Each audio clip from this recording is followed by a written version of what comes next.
In this video, we are going to see about the mandible. First of all, mandible has a body and a pair of upward projecting rami. This is one rami and this is the another. Now let us take a look on the body of the mandible. So a mandible has an outer surface and an inner surface. So now we are going to see about the structures present on the outer surface of the mandible. So you can see a line here. This is the symphysis menti, at which the right and the left half of the mandible fuse together. So the prominence you're seeing here, it is called the mental protuberance. It is a triangular area and its inferior surface presents a tubercle called the mental tubercle. I'll make a pin over that. So you can see the mental tubercle. So the next structure we are going to see is the mental foramen. You can see this is the mental foramen. So it lies between the first and second premolar teeth. See, this is the second premolar teeth and this is the first premolar teeth. So the mental foramen lies in between the interval between the first and second premolar teeth. So the next structure is the oblique line.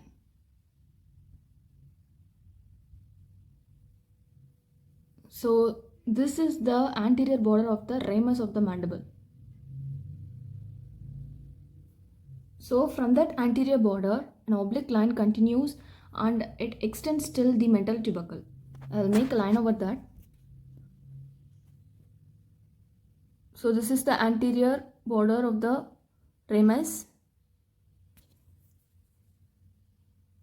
So it extends like this till the mental tubercle. Of course, in the beginning it was prominent, but it fades away when it approaches the mental tubercle. So this is the oblique line of the mandible. The next structure, it is the incisor fossa. You can see this is the lateral incisor and the central incisor on the left side, and of course it is the central incisor and this is the lateral incisor on the right side. So below that, on the body of the mandible, you can see a small depression both on right and on the left side. So this is called the incisor fossa. So these are all the structures on the outer surface of the body of the mandible. Let us take a look on the inner surface of the body of the mandible. So the next structure we are going to see, it is the mylohyoid line. So you can see this is the third molar teeth. So on the body and of course on the inner side, you can just notice a line, an oblique line running from backwards to forwards. So that line is called the mylohyoid line. So you can see the mylohyoid line, it extends from below the third molar tooth to the median area below the genial tubercles. So it extends till this. Here are the superior genial tubercles and here are the inferior genial tubercles. So just opposite to that of the symphysis menti on the inner surface, there are 4 elevations. They are called as genial tubercles. They are namely 2 superior genial tubercles and 2 inferior genial tubercles. So the mylohyoid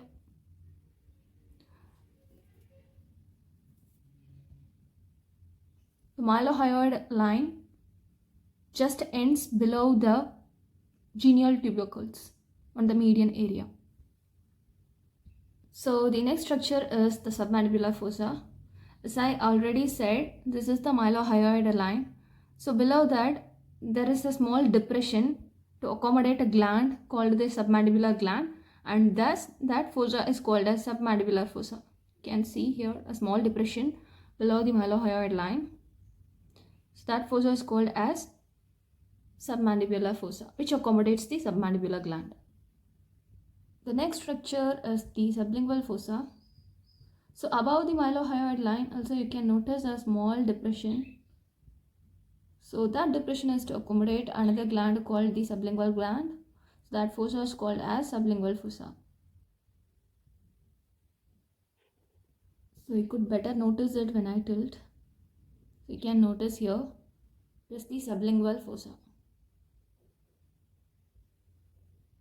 So the next one is the mylohyoid groove. So the mylohyoid groove just extends below the posterior end of the mylohyoid line. You can notice that this is the mylohyoid line. So the mylohyoid groove just extends below the posterior end of the mylohyoid line. Most probably you can see that this is the mylohyoid groove. So these are all the things on the inner surface of the body of the mandible. So we saw about the structures in the outer surface and also on the inner surface. Now coming to the border of the body of the mandible. So the body of the mandible consists of two borders, namely the upper border and the lower border. So the upper border bears alveolar sockets for the teeth. So now I'm removing the mandible. You can see how it is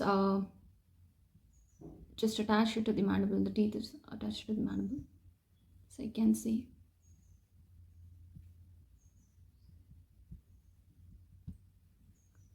So then on the inferior surface, that is on the inferior border, lower border of the body of the mandible contains the digastric fossa. You can see a small depression over here. That gives rise to the anterior belly of the digastric muscle, where the origin of anterior belly of the digastric muscle takes place. So here it is. This is called the digastric fossa. So that's all about the body of the mandible. Now coming to the ramus of the mandible. It has two surfaces, namely the lateral surface and the medial surface. And it contains four borders. This is the upper border. This is the anterior border.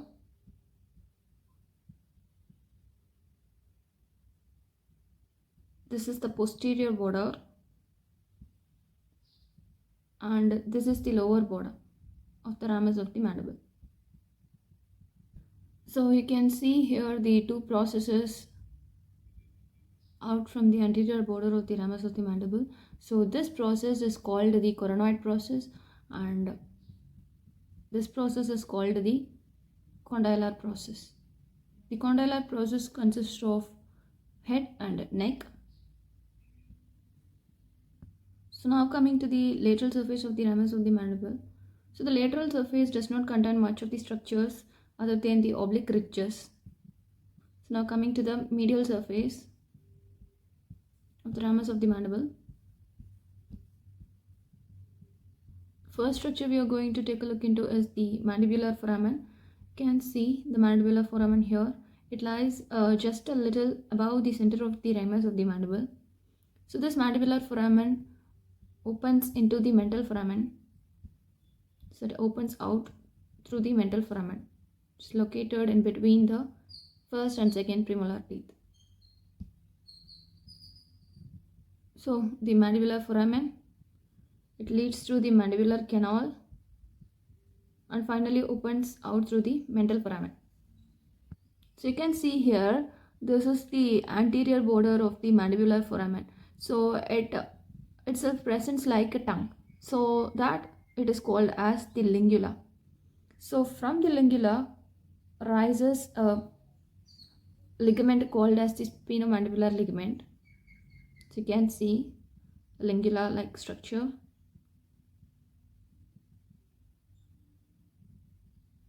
On the anterior border of the mandibular foramen. So I'll just draw and show that.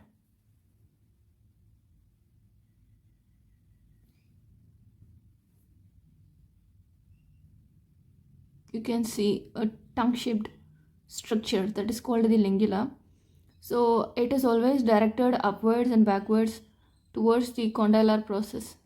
So this is the condylar process, so it is always directed towards the condylar process. As I already said, this is the lower border of the ramus, so it is continuous with the base of the mandible. That is, it is continuous with the lower border of the body of the mandible. So now I am going to differentiate the posterior border of the ramus and the lower border. So see, this is the lower border of the ramus, and it is just continuous with the posterior border of the ramus, and forward it is continuous with the base of the mandible. I hope now you're clear. So now the next part is the upper part. So the upper border of the ramus of the mandible, it just presents a notch, and that notch is called the mandibular notch. So then anterior border, it is just continuous with the oblique line, so it is a very thin border, and the posterior border is a very thick border. So as I already said, this is the coronoid process. You can see it is triangular in shape, and the anterior border of the coronoid process, it is just continuous with the anterior border of the ramus, which is in turn continuous with the oblique line.